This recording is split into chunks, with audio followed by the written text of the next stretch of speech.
Hello, everyone. This is Maya, as you know, and my friend Peter Moon, whom I'm going to introduce you to in just a moment. And it is October 20th, 2016. I thought it would be fun to have Peter on, and we're just going to do some sharing. We're going to talk about time travel and number 72 in relation, for me, to the Dweller Crystal Skulls and the Rose Mystica, and a lot of the things, too, that just come up. We have no real big plan. We're just going to do it.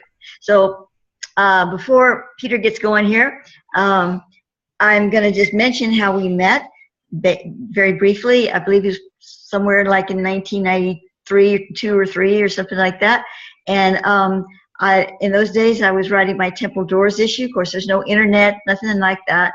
And I had had a dream, as I recall, that was very profound. And then just like days later, I pick up the book by Peter Moon and the other fellows on Montauk. And yes, right, that book right there, that's the one, Montauk Project. And I read it and I was like, oh my God. And so then, because it related to my dream so powerfully, I went to Thoth about it, my Inner Planes mentor.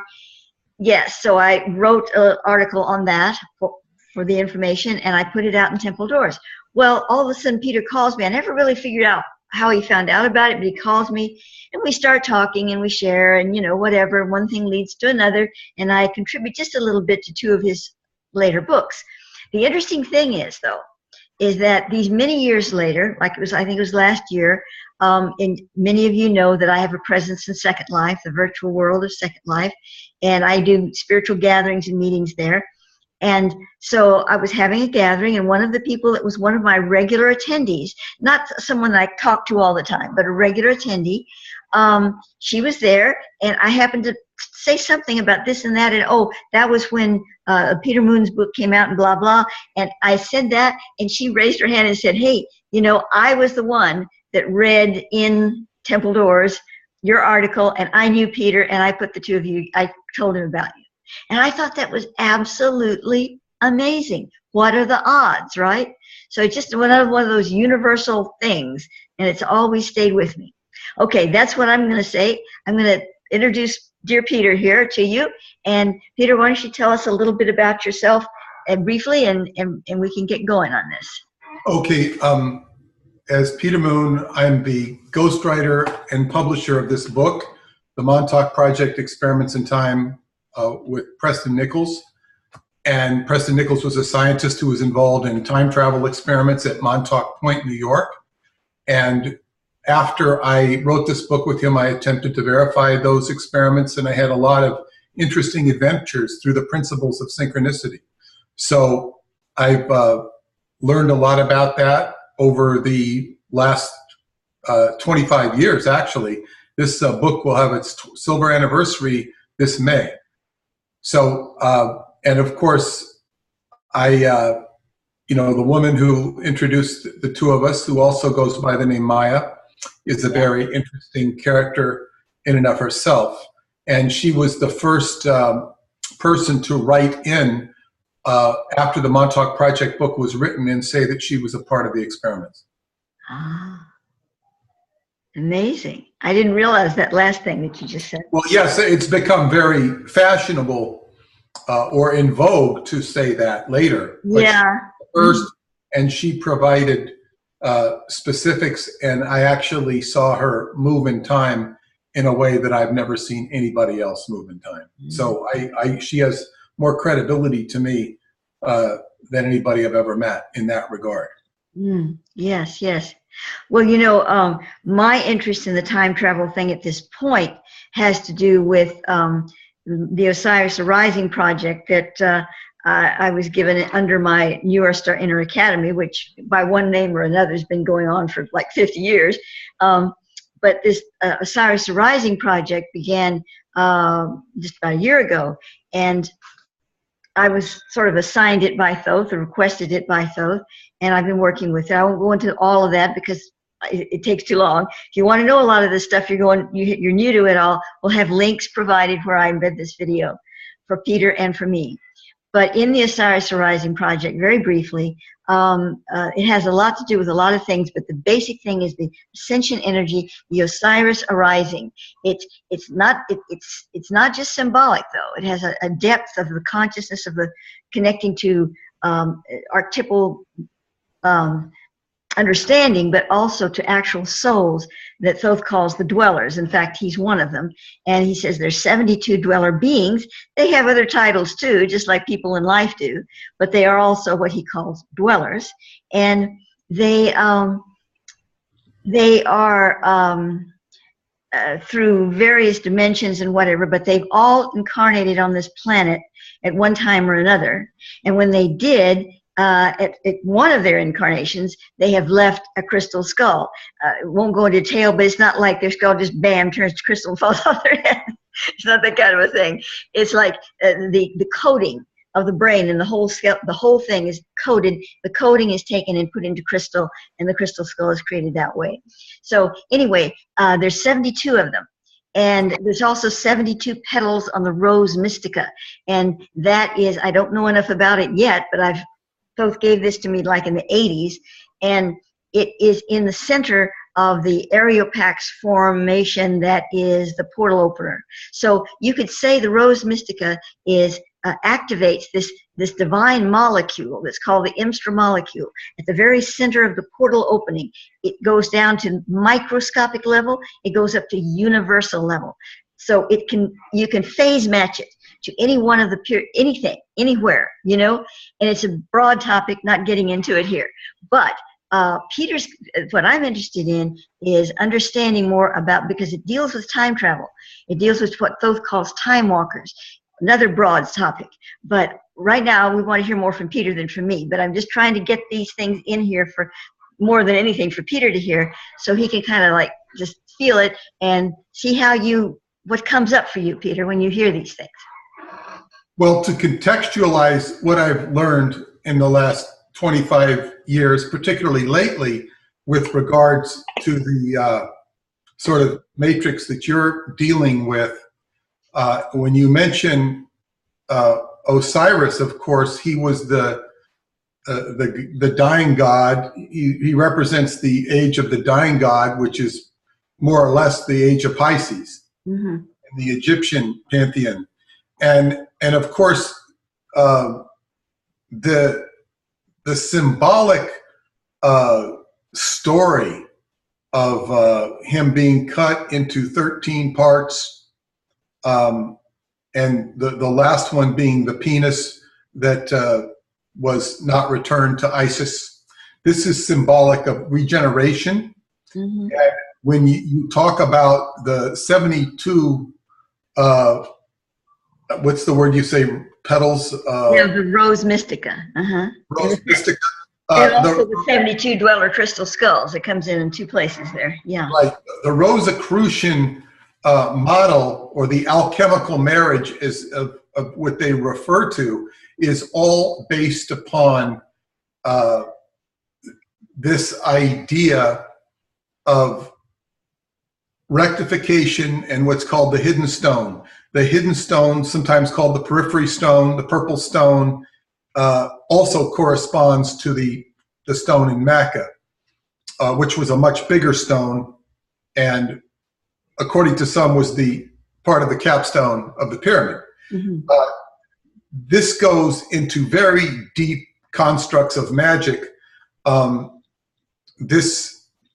it's not something we talked about in our previous conversation, but the whole city of Prague in Czechoslovakia is sort of laid out in a manner that corresponds to these 72 petals. Wow. Or the 72 portions of the circle. And these were the 72 Enochian angels of John Dee. John Dee and Edward Kelly, who moved to Prague, Czechoslovakia. And they were, because the king at that time, Rudolph, was a patron of the occult arts. And he was out of the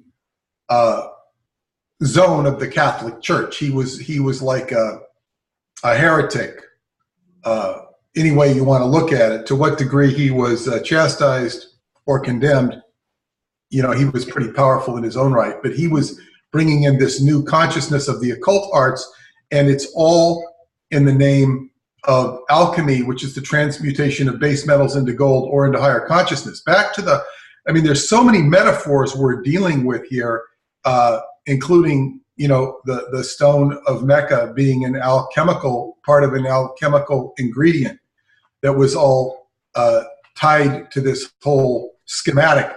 But anyway, to go back to that, Osiris, the resurrection of Osiris, which comes through his son Horus, is the same idea of which Christ is a metaphor for, or a metaphorical actualization. It doesn't mean that that didn't happen the way it was generally described. It doesn't mean it does. It just means that the story of the Christ and the insemination by magical means was the resurrection of not just this personage, which gets identified as this character, but this represents the whole activation of the 72 pathways of the human mind, which are known as Goetia and correspond to the 72 sections of the circle. More importantly, the full activation of this mind is representative of a crystal skull, which is just clear, consciousness fully activated, which goes yet deeper into the activation of 24 gene pairs in the human body. There are 23 gene pairs in the human body, and according to theory, there were once 24, and two got jammed into each other, and this is backed up biologically.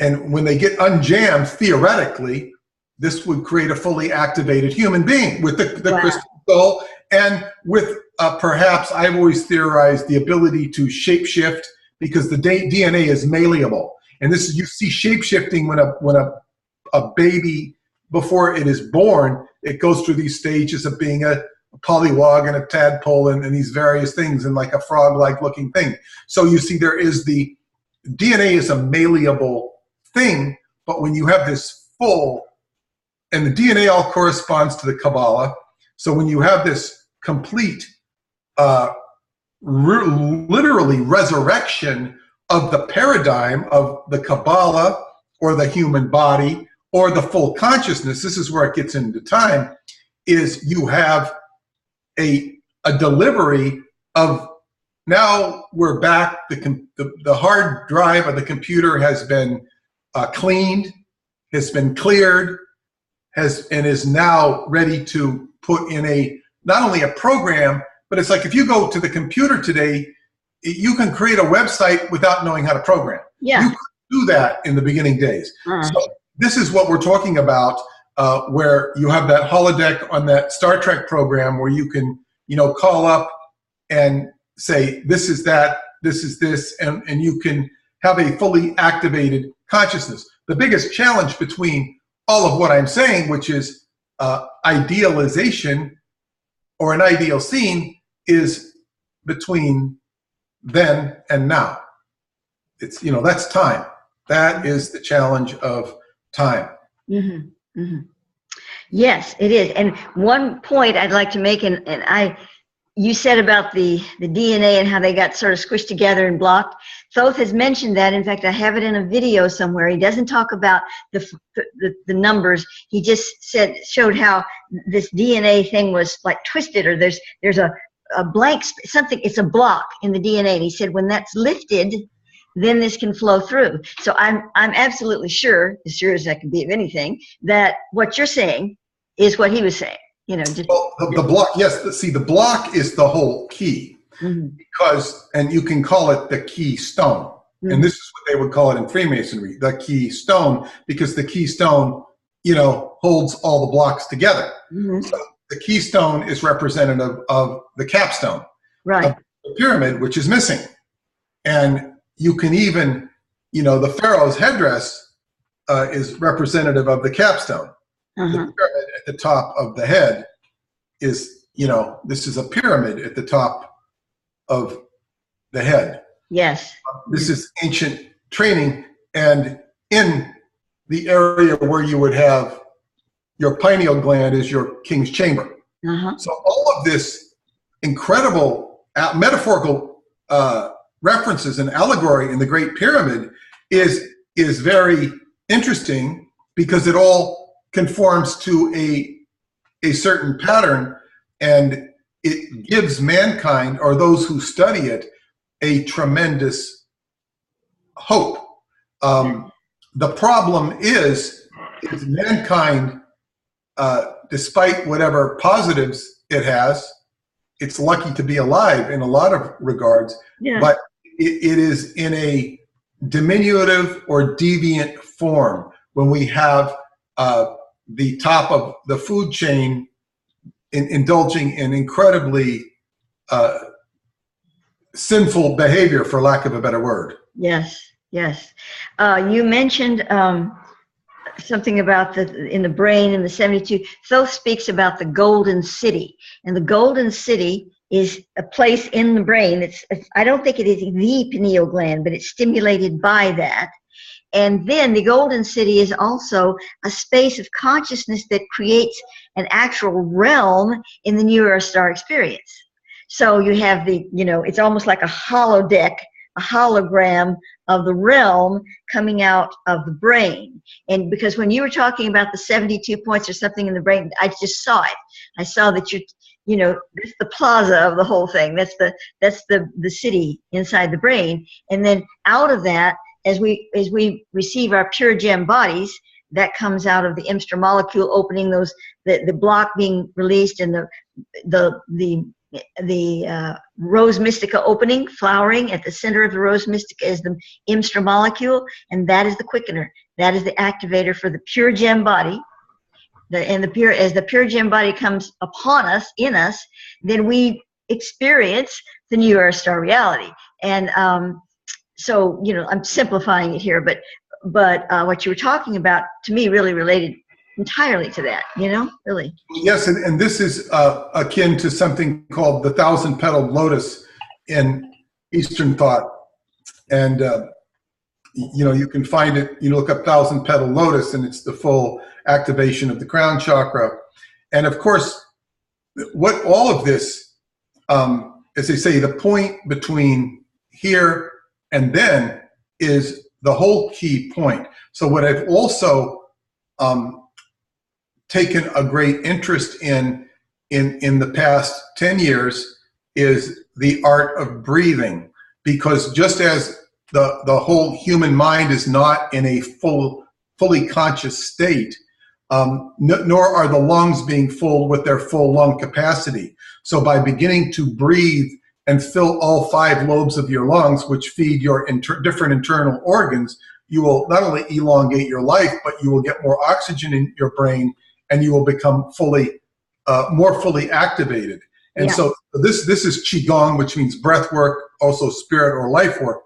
And this is what I've been practicing, and is the best route that I've found for health and longevity.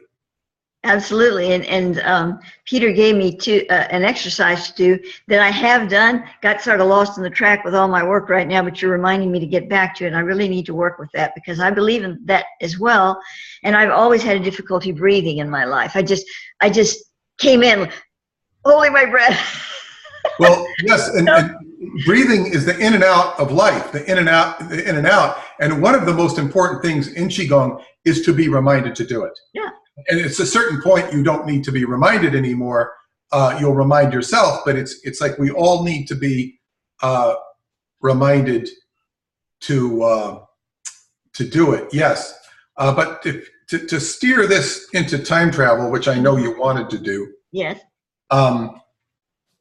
It is my current, I've done a lot of studying over the decades, and most recently I've released a series of videos which the first 7 of which are free, and the first 7 fully explain that science and math demonstrate that time travel is within the bounds of math and science. Time travel theory explained, and the website is timetraveleducationcenter.com, timetraveleducationcenter.com. This will explain to anybody, it's free. But what I've learned is that the 4th dimension is sort of a extant proposition. It exists.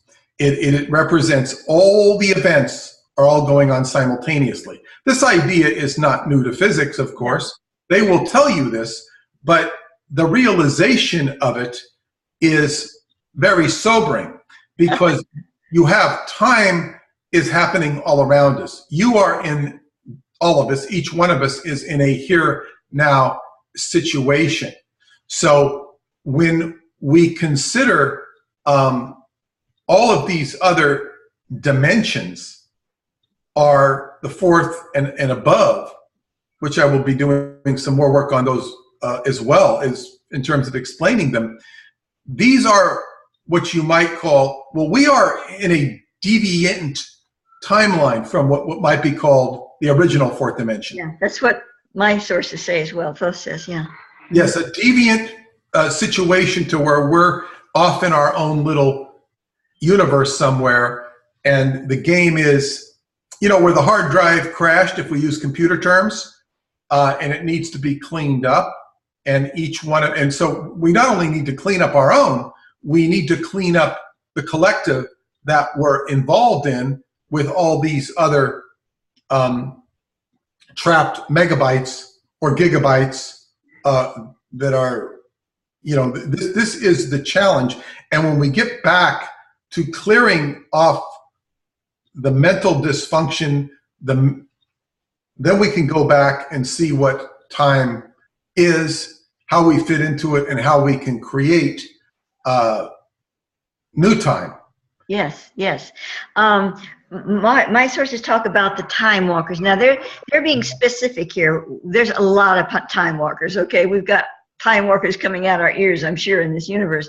But they're talking about specifically, they call it, just give it a name of identification, the Lemurian time walkers, or Mu time walkers.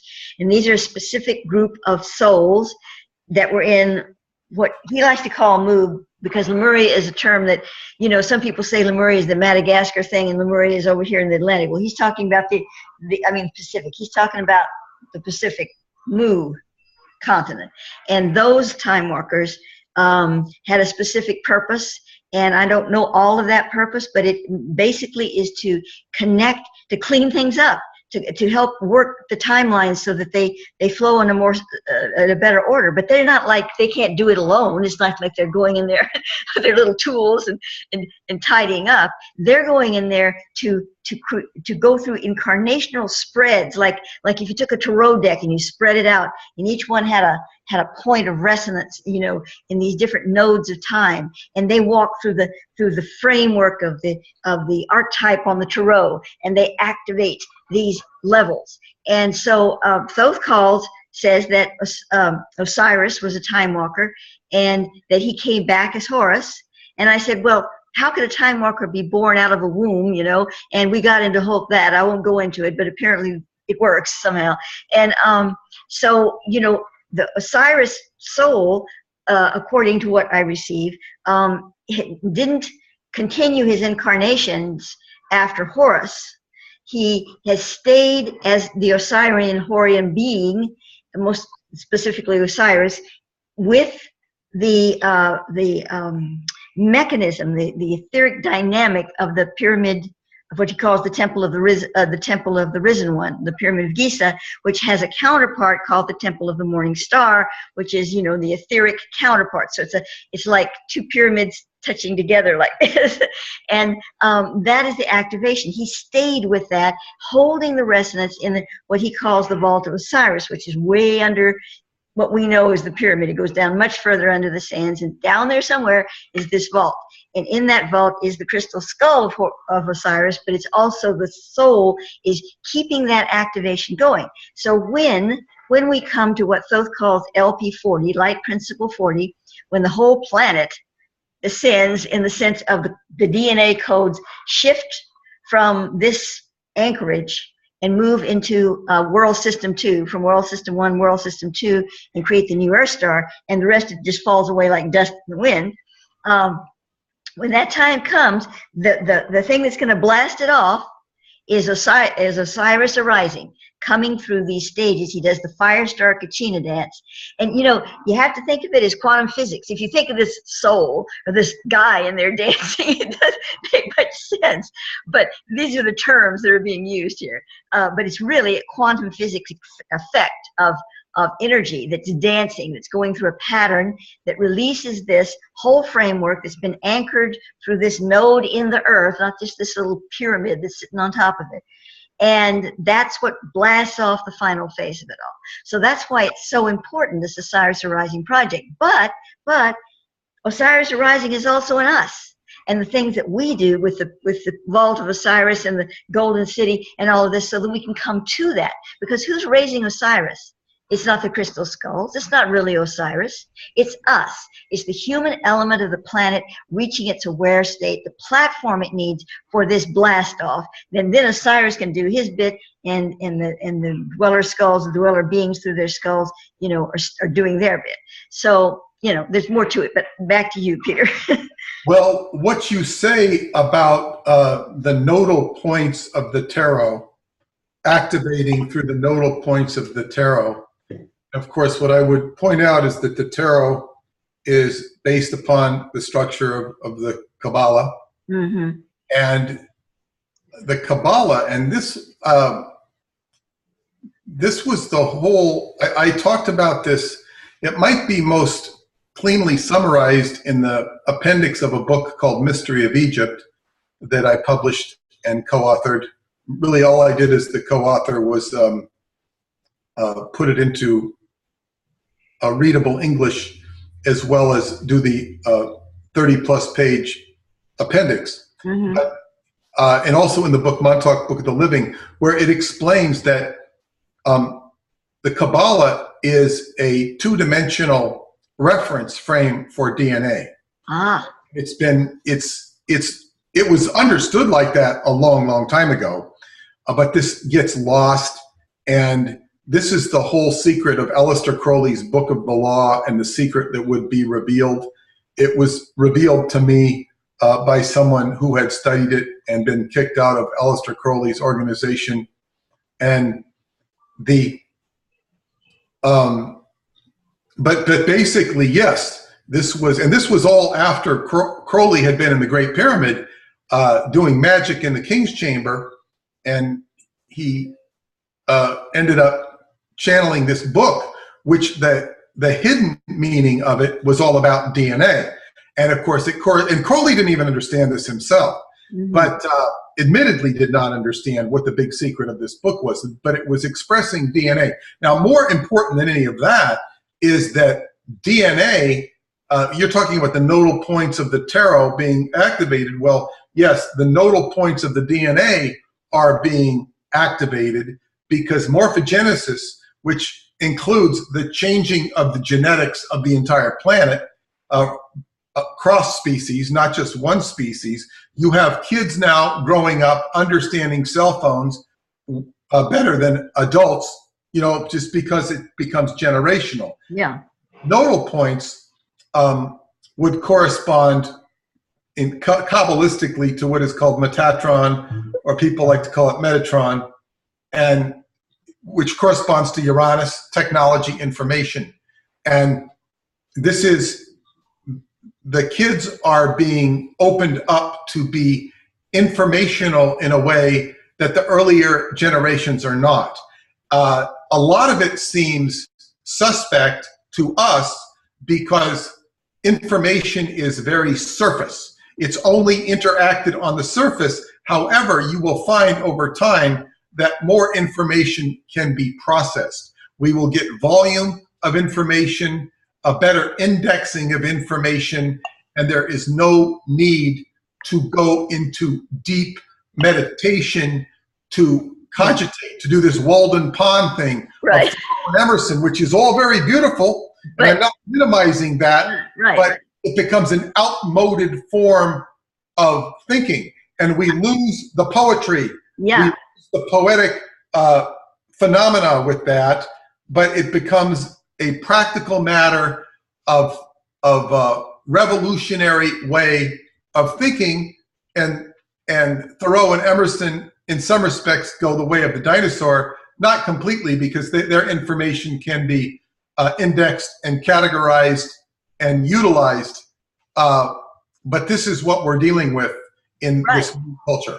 Well, and you know, that relates very much to what Thoth has told me about the Akasha. We have the lesser Akasha, the greater Akasha for Earth, and then we have beyond that the supra Akasha, that's the universal whatever. So let's just put supra Akasha out of the picture a minute, because we're nowhere near that. But we have the lesser and the lower. I mean, the lesser and the higher. And the lower Akasha is, okay, you know, this is where we ruminate and we figure and we think and It's also, where did I put my car keys and what time do I need to pick up the kids? You know, it's all in that level. The higher Akasha is where we're talking now. You know, where we're going now with it. We're working in that realm. Now, Thoth says that the lower Akasha is breaking up, and it's breaking up pretty fast. And now the higher Akasha can tell you where your car keys are too, but it goes through a different process. It's not a process of saying, now I remember that I put them on the kitchen sink. It's another process. It's almost a site. It's a quantum. The quantum, you connect to your car keys. You know where they are because you connected in your brain to the higher Akasha. You know where they are. It's not the same as, where did I put my car keys? So it's not that contemplation and that, you know, rumination over it all. We're going to lose that, and we're losing it now. And some people, and friends of mine, sometimes I do it too. Of course, being older is scarier, but some young kids are going, I couldn't think of the word for soap, you know, I mean, and it freaks them out, you know, for 3 minutes they couldn't think of the word soap. But this is because this whole thing is shifting. So those of us that are, you know, working with this, we need to go with the flow and move up into the higher Akasha and help allow our brain cells to learn how to quantumly know where you put the car keys, and in addition to quantumize this whole universal spectrum that's coming in that's new, you know. So I think this very much relates to what you're saying there. Well, it does indeed, and it relates to the current times. As we're speaking here on October 20th, a few weeks before this election, and without going into the election, what you see in the political theater of the world is that you have tremendous amount of people nutritionally starving, and you have a very small elite group of people who hold a tremendous amount of power. Yeah.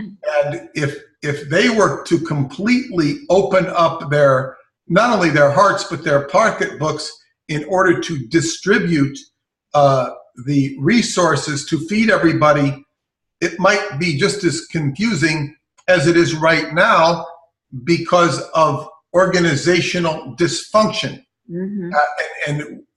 So this is what we're moving in the direction of when you have this sort of stranglehold on resources to the detriment of life. And this is part of, you know, what we're calling about, in the Christian metaphor, they would call it the return of the Messiah. The Jewish metaphor would be the arrival of the Messiah. And so it's like you have the idea or the hope that the earth can solve its major problem, its major, inhumane modus operandi. It's not 100% inhumane, or we wouldn't be here and we wouldn't have people being concerned about, the earth. as Gaia or as consciousness. So this is what we're dealing with. We're dealing with the prospect of a huge jumpstart. It's more than an oil change. It's more than even an engine replacement. It is the whole vehicle. It's a whole vehicle. It is like this Tesla car. It's more like that, except that it might have stealth capabilities, flight capabilities. So this is what this is the hope on the horizon.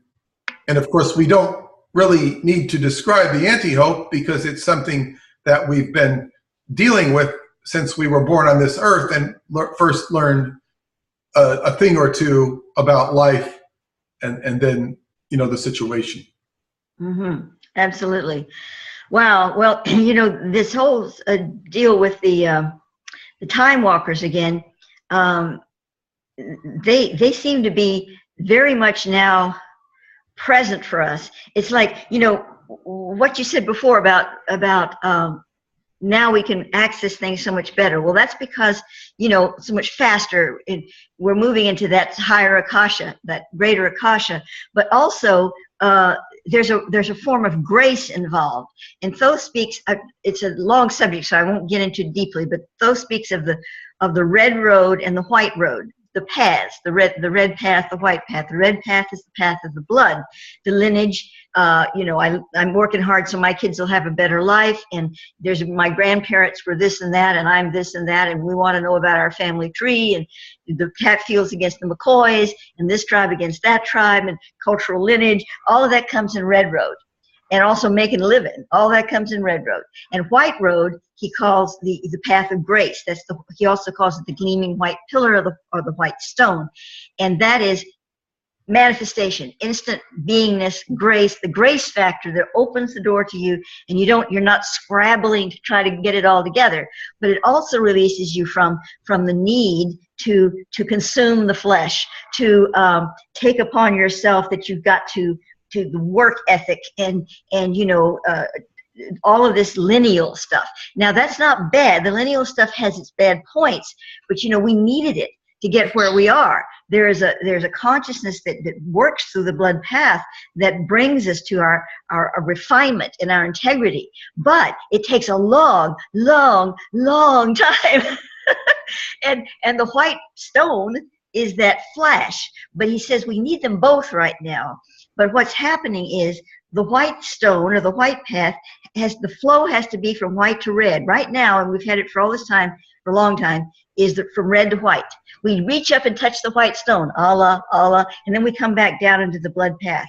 But it's like the white stone coming into the blood path means it's purifying that blood, and it's turning it to pure gem consciousness.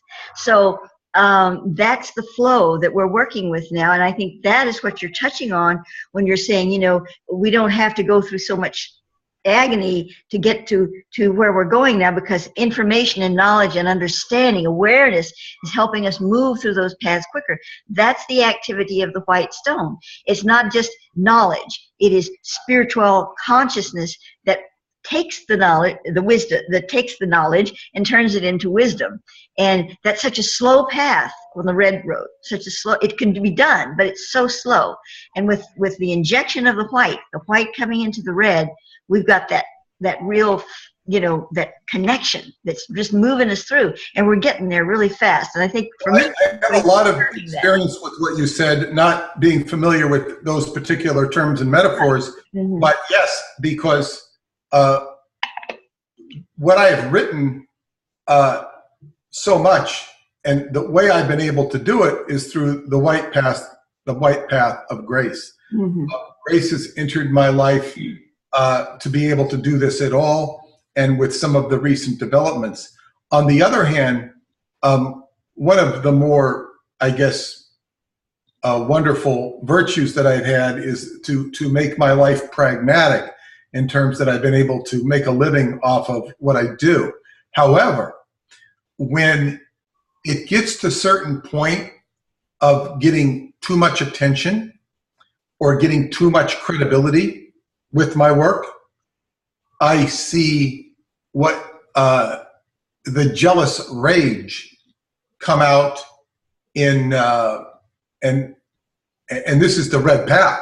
In other words, me walking along the red path, you know, to get a big movie deal or to get this deal or that deal. Oh, and I've learned this. This is very important for everybody. And it just doesn't apply to my career, but I've seen it apply to other people.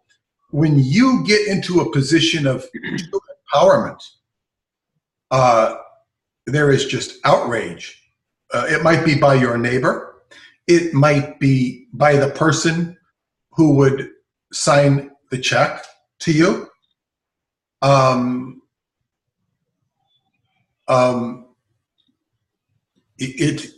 remember I used to write a check every week to this computer programmer in this other business I used to run. And it was quite a large check, and I would insult him every time I'd write it, but it was playful insult. In other words, I didn't really mean it. I said, you know, I got to get something back for this. It was playful, and he earned it. But it was this is what gets done in society. So I would give him a play insult for writing the check. And so this is like what goes on. But it becomes quite, you know, this red path. You see people's petty jealousy. And if you go back into the metaphor of the Bible, and it can apply to Osiris, because Jesus is the same character. When you study the metaphor, there is just this outrage about this person advocating what he's advocating. It's a human outrage, and he has to be done away with, and he has to be consumed and put into a different format. Now, this is why metaphorically, occultly, Christ was always referred to as the rejected stone. The master builder's rejected stone. That's right. I'd forgotten about that. The capstone. And emphasizing this book I've written, Synchronicity and the Seventh Seal, gives an incredible metaphor for that.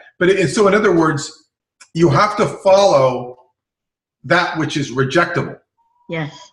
And of course, people will study sometimes things that are indeed rejectable, but not necessarily the right rejectable. Right, yeah. Howard Stern is an example who would indulge in every, you know, rejectability thing and made a whole career out of it. But that's not necessarily the same rejected stone. Yeah. You think, what is sacred? What is going? And generally, it will upset the apple cart for all sorts of reasons. So whatever the white path that you advocated or talked about is the path of grace, and that is the most important path, because these time walkers, as you say, they don't really care about the red path or your travails in the red path, because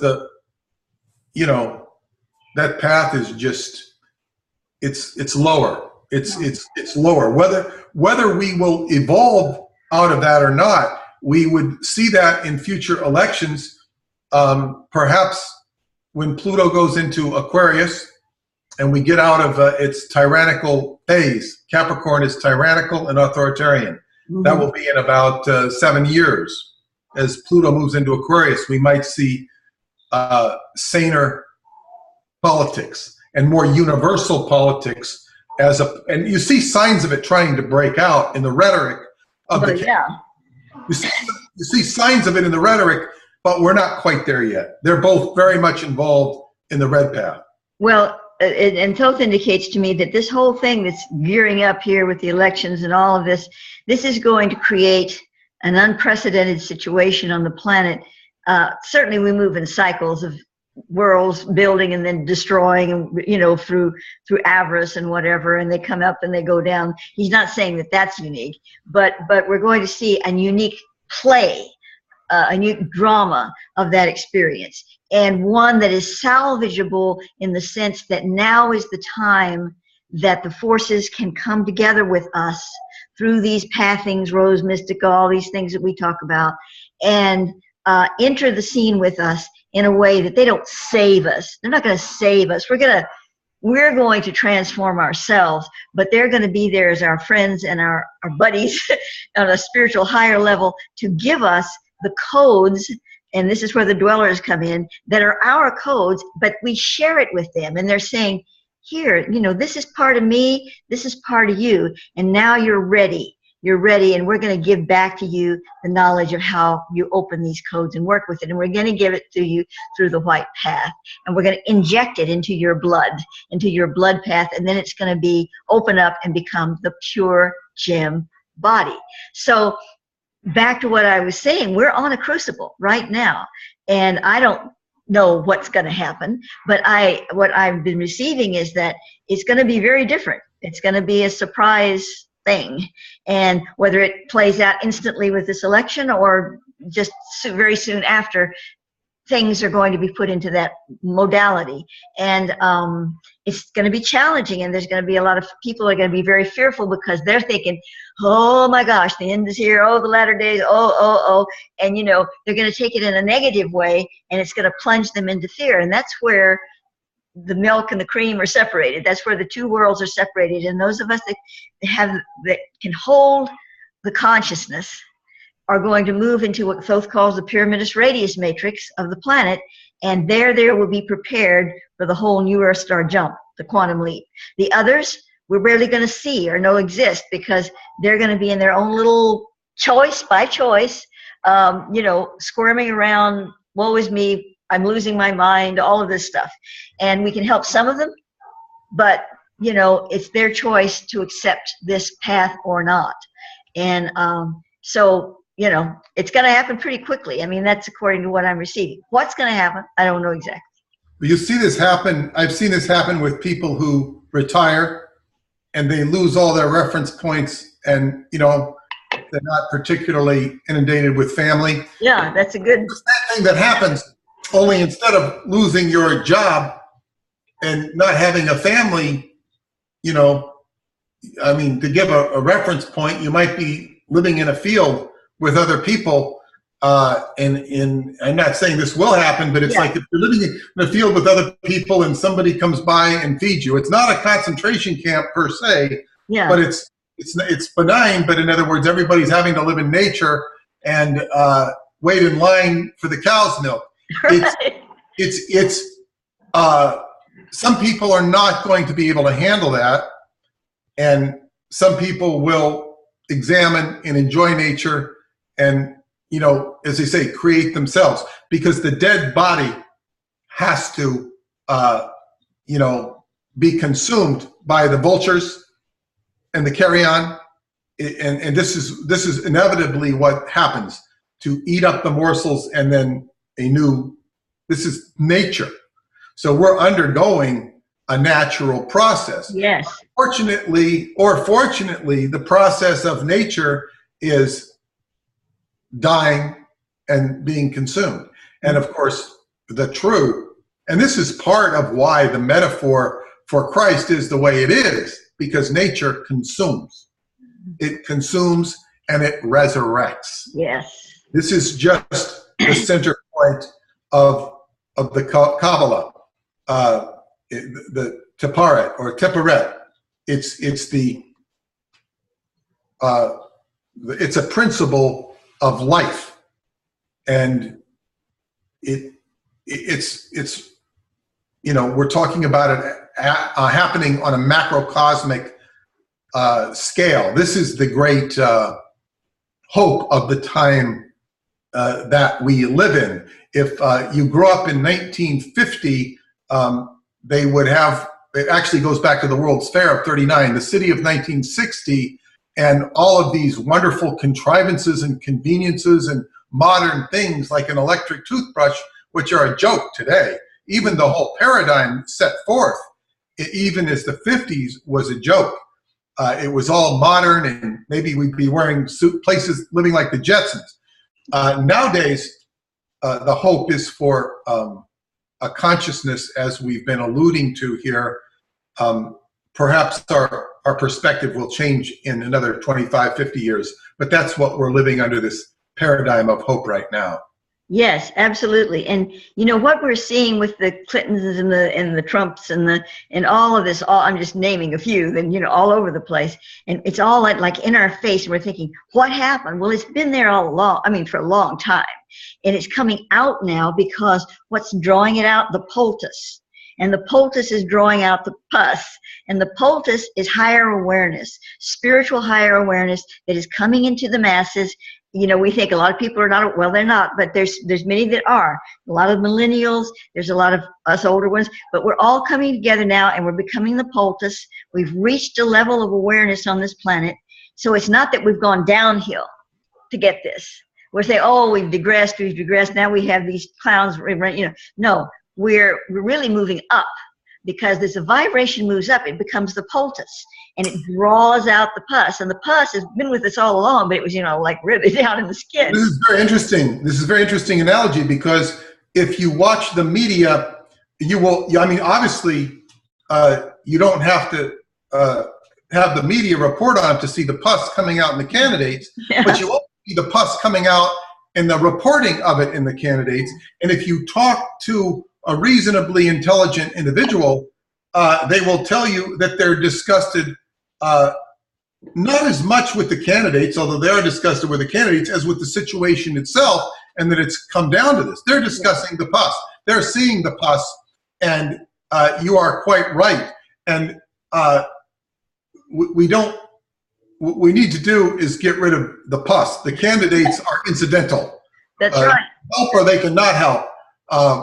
But the pus is the issue.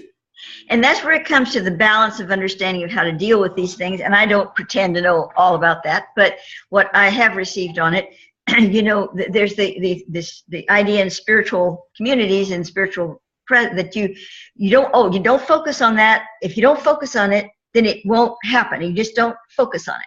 Well, I'm not being encouraged to believe that from Thoth. You don't want to obsess on it. If you obsess on it, then you're feeding the vulture.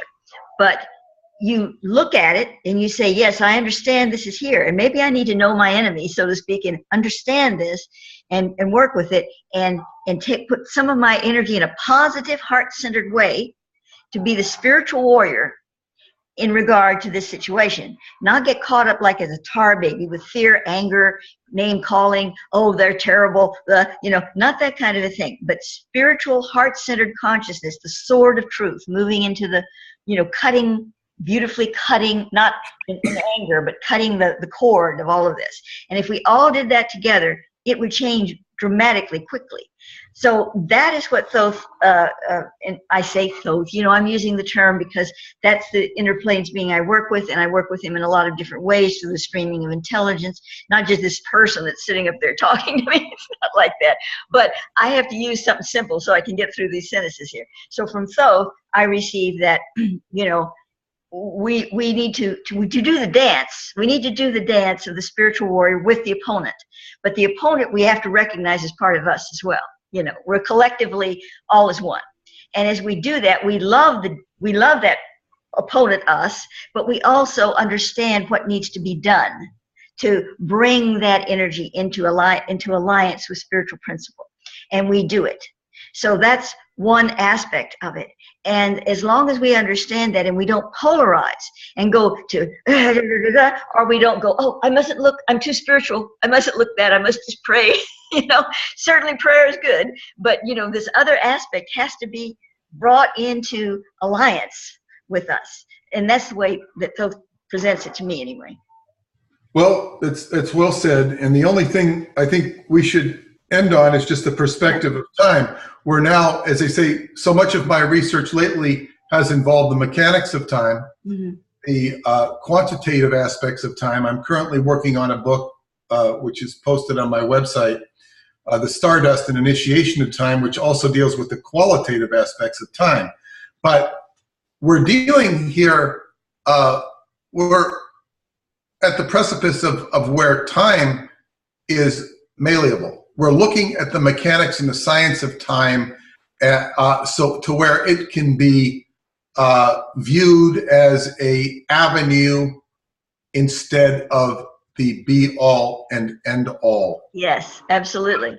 Yes, so this is you know, the more we learn time, people from other times, consciousness from other times, this is the door opening. And I guess this is a good reference frame for our first talk together in so many years. Oh, it is, Peter. And this has been amazingly wonderful. I've really enjoyed it. And, you know, we're just really connect on that. And it's wonderful to have a conversation, you know, on that level. I would like you to just take a few moments to tell us how now I will put links to what we need to put links to for both of us at the bottom, but I'd like you, if you just take the last few moments to let us know about, you know, your latest stuff, just where we can find it, what website, and talk about that a little bit. I will have the link.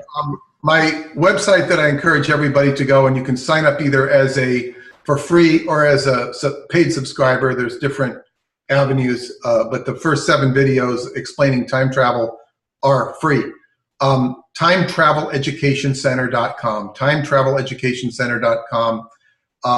I also have a blog, digitalmontauk.com, and if anybody wants my books, they can go to skybooks.usa.com, skybooks.usa.com, or you can get them on Kindle, iTunes, or Nook.